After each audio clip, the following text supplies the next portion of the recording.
नमस्कार दोस्तों, मेरा नाम चंदन पलवार और मैं आप सभी का स्वागत करता हूं इस YouTube चैनल में।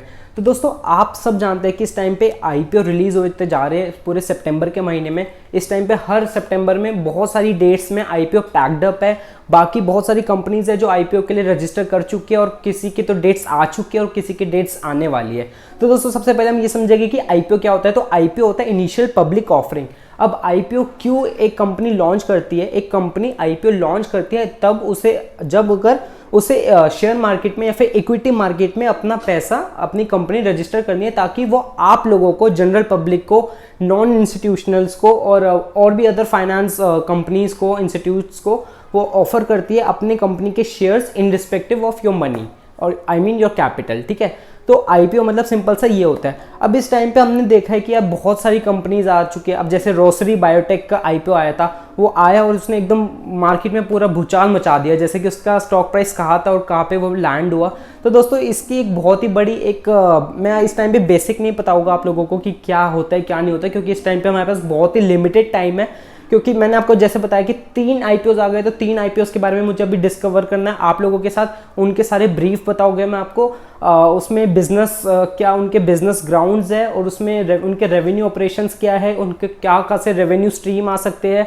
और तो दोस्तों, हम ये भी समझेंगे कि उसमें क्या मतलब स्वॉट एनालिसिस करेंगे हम हर कंपनी का, कि उसमें क्या स्ट्रेंथ्स, वीकनेसेस, अपॉर्चुनिटीज और थ्रेट्स है। अगर आपको इन्वेस्ट करना चाहिए तो कितना लॉट उसमें इन्वेस्ट करना चाहिए या फिर कितना लॉट इन्वेस्ट नहीं करना चाहिए। लॉट मतलब IPO में हर कंपनी अपना लॉट डिस्कवर करती है, बताती है आपको कि यार मेरे को आप कम से कम, अगर आप रिटेल इन्वेस्टर हो तो आपको इतने स्टॉक्स तो कम से कम परचेस करने पड़ेंगे। अगर वो मान लो 10 स्टॉक्स का एक लॉट बनाती है तो एक लॉट में 10 स्टॉक्स आपको परचेस करने पड़ेंगे उस कंपनी के। दोस्तों, अब मैं आपको बता देता हूँ कि आज हम डिस्कवर करने वाले हैं, आज हम बात करेंगे कैम्स के बारे में। कैम्स एक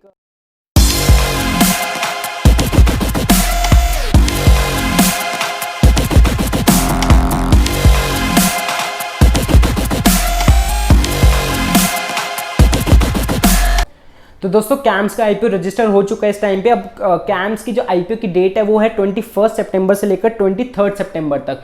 तो आज 21 सितंबर है और आज के दिन ही ये जो कैम्स का IPO है वो 82% से ज़्यादा सब्सक्राइब हो चुका है दोस्तों। इट मीन्स कि अगर उस कंपनी ने मान लो 1 करोड़ शेयर्स उसने डाले हैं उसके लिए, डिमांड के लिए, ऑफर फॉर सेल मतलब उसने अपने इतने % ऑफ शेयर्स मार्केट में डाले हैं सेल के लिए, तो उसको ऑफर फॉर सेल कहते हैं। अब उसने 82% यानी 82 lakhs of 1 crore 82 lakhs already subscribe हो चुके हैं शेयर्स। तो दोस्तों, इस टाइम पे बहुत ही ज़्यादा ये गुड न्यूज़ है एक तरीके की। कैम्स ओवर सब्सक्राइब होने की काफ़ी ज़्यादा संभावनाएं हैं। तो दोस्तों, अब आगे बढ़ते हैं। अब सबसे पहले हम समझेंगे कि उसके क्या बिजनेस एनालिटिक्स है, वो कहाँ से उसके क्या बिजनेस डोमेन्स है। कैम्स मतलब बेसिकली हमें कुछ नहीं पता कैम्स के बारे में यार। अब हमें बिल्कुल बताओ कि शुरू से क्या है क्या नहीं है ना। मैंने भी ऐसा कहा था, फिर मैंने सर्वे करा, उसके बाद मुझे समझ आ गया। तो दोस्तों, मैं आपको बताता हूँ, बिल्कुल शॉर्ट, क्रिस्प है, ब्रीफ है, आप इसको ध्यान से सुनना।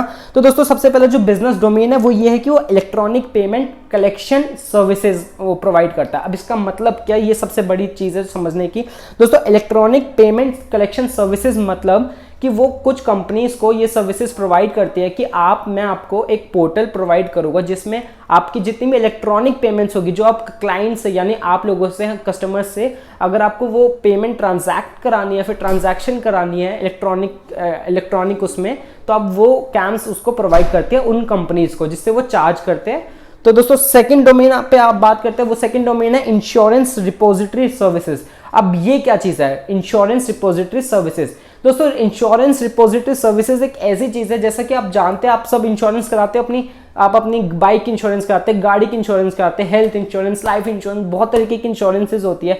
लेकिन हमारे पास वो फिजिकल फॉर्मेट में होते हैं, ये आप भी जानते हो, मैं भी जानता हूँ। दोस्तों, जो आज के टाइम पे क्या हो रहा है, जैसे ज़माना डिजिटलाइज हो रहा है, तो अब इंश्योरेंस कंपनीज आपको क्या प्रोवाइड करे कि आप उनको डीमटीरियलाइज्ड फॉर्म में भी आप इंश्योरेंस कर सकते हो।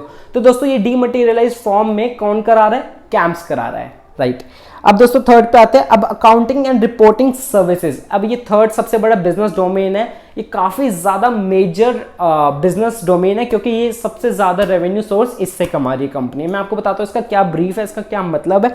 तो दोस्तों, मान लो कोई म्यूचुअल फंड है, कोई मान लो आप UTI हो गया, या फिर कोई सा भी SBI, मान लो SBI म्यूचुअल फंड है। अब SBI जो म्यूचुअल फंड है वो सबसे बड़ा सबसे बड़ा म्यूचुअल फंड है आसपास के मार्केट में जितने भी और म्यूचुअल फंड या फिर AMC मतलब एसेट मैनेजमेंट कंपनीज, जो कंपनीज आपको म्यूचुअल फंड प्रोवाइड करती है, जैसे वो एसेट मैनेजमेंट कंपनीज होती है, तो वो अपने लोगों का पैसा लेते हैं, फंड्स लेते हैं और उनको वो एक तरीके से म्यूचुअल फंड प्रोवाइड करते हैं कि मैं आपका इतना पैसा इतने उसमें स्पेसिफिकली अलग अलग मार्केट में इतना पैसा लगा रहा हूँ। ठीक है दोस्तों, तो दोस्तों अब ध्यान से सुनना, ये जो है मैं आपको बताता हूँ इसका सिंपल सा क्या मतलब है काउंटिंग एंड रिपोर्टिंग सर्विसेज का, कि ये जितने भी जैसे कि जो भी म्यूचुअल फंड्स से ये क्या कहते हैं, इनके म्यूचुअल फंड्स क्लाइंट्स होते हैं। तो दोस्तों जो म्यूचुअल फंड्स में आप लोग हैं, जैसे कि आप मान लो म्यूचुअल फंड है SBI का, तो आपने उनसे परचेज करा है कि मान लो आपने 100 यूनिट्स ऑफ निफ्टी 50 परचेज किया है इस टाइम पे। ठीक है, तो अब की जितनी भी डिटेल्स है, जो भी क्लाइंट्स डिटेल्स हो गई आपकी, और आपकी transaction details ID and all, जितने भी आपकी डॉक्यूमेंट्स है और हर चीज़, मतलब आपकी म्यूचुअल फंड से लेकर बिल्कुल 0 से लेकर 100 तक जितनी भी ट्रांजैक्शन, जितने भी डॉक्यूमेंट्स, जितने भी इंफॉर्मेशन, हर चीज़ कैम्स जो है वो गैदर करता है और वो मैनेज करता है इन respective of in due two of mutual fund that is SBI। तो SBI के बिहाफ पे कैम्स आपका डेटा मैनेज करता है, और वो जो SBI है, जो म्यूचुअल फंड है, वो बेसिकली वो पे करते हैं उसको आपके RTIs मतलब जैसे कि कैम्स। ठीक है दोस्तों, अब आगे बढ़ते हैं। अब फोर्थ डोमेन पे आते हैं। फोर्थ बिजनेस डोमेन क्या है, वो banking and non banking services है। ये भी काफ़ी ज़्यादा मिलता जुलता एक टर्म है। बैंकिंग और नॉन बैंकिंग सर्विसेज मतलब कि आप मान लो कि किसी बैंक के साथ कैम्स टाइप कर रखा है उसने, अब वो उन बैंक को बोलता है कि आप, मतलब एक एग्जांपल ले लो लोन का। अब एक बैंक आपको लोन प्रोवाइड कर रहा है, तो जितने भी आपको डॉक्यूमेंट्स वगैरह आपको सबमिट करने पड़ेंगे, तो वो जो कैम्स है वो बैंक के बिहाफ पे आपके जितने भी डॉक्यूमेंट्स है वो कलेक्ट करके वेरीफाई कर सकता है दोस्तों। तो बैंक का सबसे ज़्यादा रोल जो होता है, सबसे ज़्यादा डिफिकल्ट रोल होता है, क्योंकि यार मतलब वेरिफिकेशन ऑफ आइडेंटिटी काफ़ी ज़्यादा रोल प्ले करता है इन सारे प्रोसेस में। तो कैम्स उनके बिहाफ पे ये करता है, जिसकी वजह से बैंक उनको पे करते हैं और बैंक वो आपसे लेते हैं किसी मतलब लोन प्रोसेसिंग फी के थ्रू। ठीक है दोस्तों, तो मतलब कस्टमर का ही हमेशा कटता है।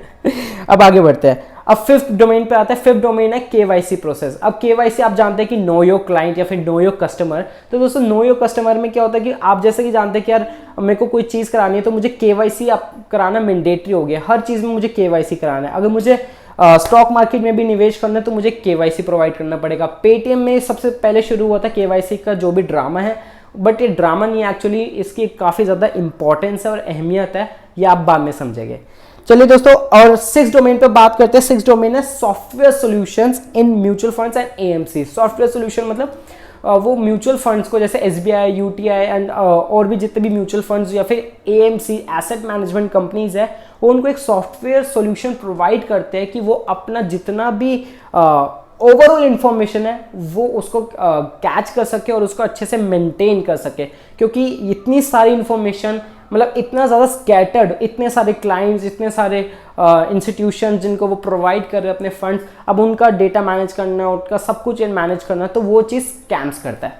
तो दोस्तों अब बात करते हैं, ये तो हो गया बिजनेस डोमेन्स के बारे में। तो बिजनेस डोमेन्स ये सारे थे, तो आप इसको नोट कर सकते हैं। बाकी अब दोस्तों बात करते हैं कि रेवेन्यू मॉडल पे कैम्स ऐसे कहाँ से रेवेन्यू कमा रहे हैं, ये जानना हमारा बहुत ही ज़रूरी है अगर हमें उसका IPO परचेज करना है। 1 lot, 2 lot, 3 lot, 10 lot, 20 lot, जितने भी लॉट आपको परचेज करना है, तो आपको ये जानना बहुत ही ज़रूरी है कि रेवेन्यू उनके क्या क्या सोर्सेज है।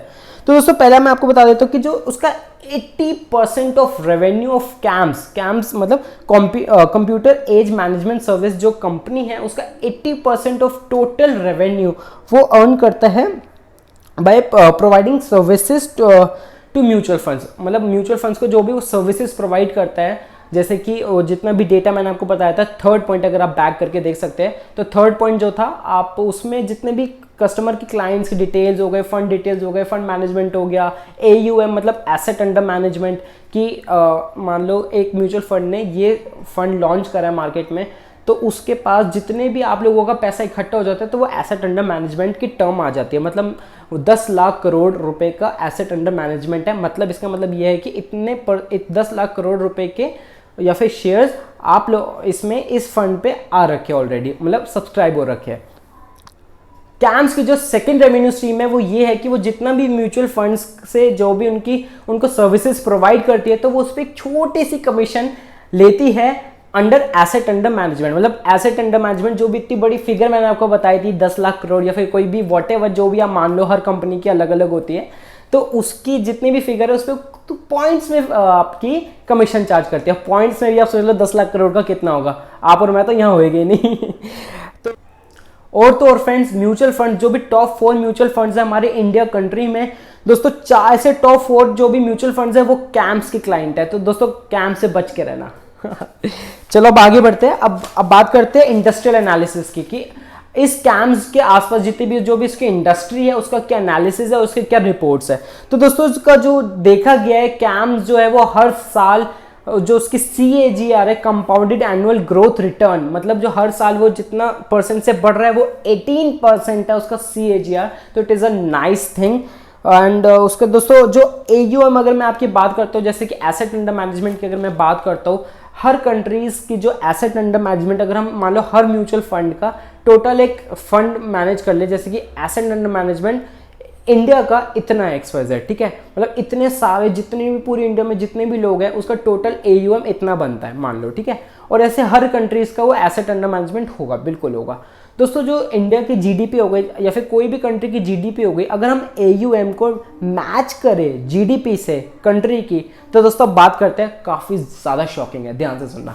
तो दोस्तों जैसे कि AUM अगर हम GDP से कंपेयर करें तो जो USA, देखिए USA मानते हो आप डेवलप्ड कंट्री है, मैं भी मानता हूँ डेवलप्ड कंट्री है, जो उसका AUM टू GDP है, मतलब GDP अगर उसका 100% है उसकी GDP, तो उसका जो AUM है सब्सक्रिप्शन वो कितना होगा, गेस करो, 120%। दोस्तों 120%, हेल 120% उसका GDP है। तो दोस्तों USA का सोच लो कहाँ पे है। अब मैं आपको बताता हूँ उसके थोड़े बहुत रेलेवेंट और कंट्रीज जिससे आप उसको मैच कर पाएंगे कि क्या है, क्या प्रोग्रेस है, क्या रिपोर्ट है। तो दोस्तों कनाडा का है 81% ऑफ GDP इज AUM। दोस्तों जर्मनी का है 63%, चाइना का है 13% एंड इंडिया, और नीचे आ जाओ, 12%। तो दोस्तों GDP की सिर्फ 12% AUM है। इसका सिंपल मतलब ये है कि अगर मैं इसको छोटे ब्रीफ में ले जाऊं तो इसकी एक लाइन डेफिनेशन है, वो ये है कि इंडिया में काफ़ी ज़्यादा स्कोप है इस टाइम पे म्यूचुअल फंड्स में। तो दोस्तों बहुत ज़्यादा हमारे पास मार्जिन है म्यूचुअल फंड कंपनीज को, AMCs को टारगेट को अचीव करने में। अब बात करते हैं दोस्तों कि इस कंपनीज के शेयर होल्डर कौन कौन है। मैंने आपको जैसे बताया था कि जैसे कि एक कंपनी होती है, अगर वो कंपनी लिस्ट कराती है दोस्तों, तो उसकी जो भी वो स्टॉक मार्केट में आप कोई भी कंपनी देखते हो ना, अगर आप वो उस मार्केट में पैसा डाल रहे हो तो आप ध्यान रखना वो सेकेंडरी मार्केट में आप उसको ट्रांजैक्ट कर रहे हो। तो अगर आप बाय और सेल कर रहे हो कोई भी कंपनी को कोई भी स्टॉक मार्केट में, मतलब NSE में कर लो या BSE में कर लो, वो आप सेकेंडरी मार्केट में ही परचेज करते हो या फिर सेल करते हो। और दोस्तों जो प्राइमरी मार्केट है वो कौन सी मार्केट है, जब वो कंपनी लिस्ट होने से पहले जब फॉर्म हुई थी और जब उसके जो एक्चुअल इन्वेस्टर्स थे वो उसकी प्राइमरी मार्केट होती है। दोस्तों जो प्राइमरी मार्केट जो इन्वेस्टर्स होते हैं ना, वो जो कंपनी को IPO में लॉन्च करते हैं तो वो अपने शेयर्स आपको जनरल पब्लिक को प्रोवाइड करते हैं in respective of their shares मतलब in return of your funds, ठीक है। तो दोस्तों शेयर होल्डर्स की जो है वो सबसे बड़ा ग्रेट टेरेन है, ग्रेट टेरेन उसका काफ़ी बड़ा सबसे ज़्यादा मेजॉरिटी होल्डर है शेयर होल्डर। सेकंड पे आता है NSEIL, थर्ड पे आता है HDFC एंड HDFC बैंक, और दोस्तों और भी हो गया, SS हो गया। तो दोस्तों मतलब ऐसे 4-5 इसके और भी वो है, मतलब एग्रीगेट इसके टोटल 5 से 6 है। अब मेन बात पे आते हैं। मेन बात ये है कि अब इनमें से जितने भी शेयर होल्डर्स मैंने आपको बताए हैं, तो इनमें से कौन कौन से शेयर होल्डर्स आप लोगों को शेयर्स प्रोवाइड कर रहे हैं इस कंपनी के। तो दोस्तों ऐसी एक ही जो शेयर होल्डर है वो है NSEIL, वो ही आप लोगों को प्रोवाइड कर रहे हैं उनके शेयर्स। मैं मानता हूँ कि ये चेंज हो चुका है, पहले ये क्या आया था, पहले ऐसी 4 HDFC बैंक, ग्रेट टेरेन और NSEIL, ये काफ़ी सारे ये आप लोगों को शेयर्स प्रोवाइड कर रहे थे। बट जिस वजह से अब NSEIL कर रहा है, मैं आपको इसका रीजन सिंपल से एक छोटा सा रीजन है वो आपको बता देता हूँ, 2 मिनट और लगेगी दोस्तों, ध्यान से सुनना। अब मेरी बात ध्यान से सुनना, जैसे कि NSEIL ने जब उसने अपनी कैम्स के जब उसने स्टॉक्स परचेज करे होंगे इनिशियली, इतना परसेंट उसने स्टॉक इन्वेस्ट करा होगा अपना स्टॉक परचेज करने के लिए। तो दोस्तों जो उसने कैम्स का जो भी heavy percentage of stock purchase किया था, उसने जो भी सेबी की गाइडलाइंस थी उसने वो नॉन कंप्लायंस की गया था उसने नॉन डिस्क्लोजर में। तो मतलब दोस्तों कुछ हुए थे, मतलब मैं आपको इसमें काफ़ी ज़्यादा डिटेल में नहीं आऊँगा, मैं आपको बस एक ब्रीफ में समझाना चाह रहा हूँ कि सेबी की गाइडलाइंस को उसने थोड़ा सा नॉन कंप्लायंट किया था। मतलब उसने अपने परसेंटेज ऑफ शेयर्स को या फिर फंड्स को उसने डिस्क्लोज नहीं करा था। तो नॉन डिस्क्लोजर में, नॉन कंप्लायंस एक्ट में उसको सेबी ने फोर्स किया है या फिर इंसिस्ट किया है, वॉटेवर आप कुछ भी मान लो, सेबी तो खैर सबका बाप है। आप सेबी ने उनको ये बोला है कि आप NSEIL को 1 साल के अंदर अंदर आपको अपने सारे शेयर्स किसी को भी बेचने मतलब आपके पास कोई भी शेयर नहीं रहना चाहिए। तो दोस्तों इसी वजह से NSEIL के पास सिर्फ अकेली रिस्पॉन्सिबिलिटी है पूरी कैम्स के जितने भी शेयर होल्डर्स हैं, NSEIL सिर्फ आप लोगों को, जनरल पब्लिक को अपने जितने भी शेयर्स हैं वो प्रोवाइड करेगा। तो दोस्तों अब आप ध्यान से सुनना, जैसे कि आपने बस सोचा होगा, माइंड में तो बिल्कुल आया होगा कि आपका जितना भी पैसा है वो कहाँ जा रहा है। अब अगर NSEIL आपको वो चीज़ बेच रहा है तो पैसा भी ऑब्वियसली उसी के पास जाएगा। आपका पैसा अगर आप एक लॉट खरीदते हैं, मान लो 15,000 का एक लॉट है उसका, तो आप वो 15,000 रुपये कैम्स को नहीं जाएगा, वो जाएगा NSEIL को on the behalf of camps. NSEIL इस टाइम पे 1.82 करोड़ शेयर्स अपने प्रोवाइड कर रहा है जनरल पब्लिक को।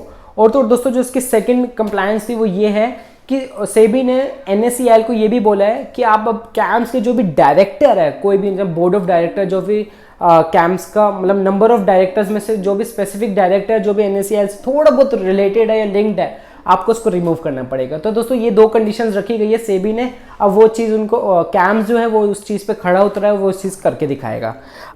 तो दोस्तों ये तो हो गया सारा का सारा एनालिसिस, जितनी भी कैम्स के IPO के बारे में एनालिसिस में आप तक पहुंचा सकता था वो मैंने आपको बचा दिया। अब मेन बात पे आते हैं कि इस IPO को परचेज करना चाहिए हमें या नहीं। तो दोस्तों ये सारी की सारी चीज आप पे है बिल्कुल। अगर आपको इन्वेस्ट करना है तो आप इन्वेस्ट कीजिए, बिल्कुल बेफिक्र इन्वेस्ट कीजिए इस IPO के कैम्स के IPO में। आप 1 से 2 लॉट परचेज कर सकते हैं अगर आप रिटेल इन्वेस्टर है और आप ज्यादा फंड्स नहीं चाहते अपना डालना।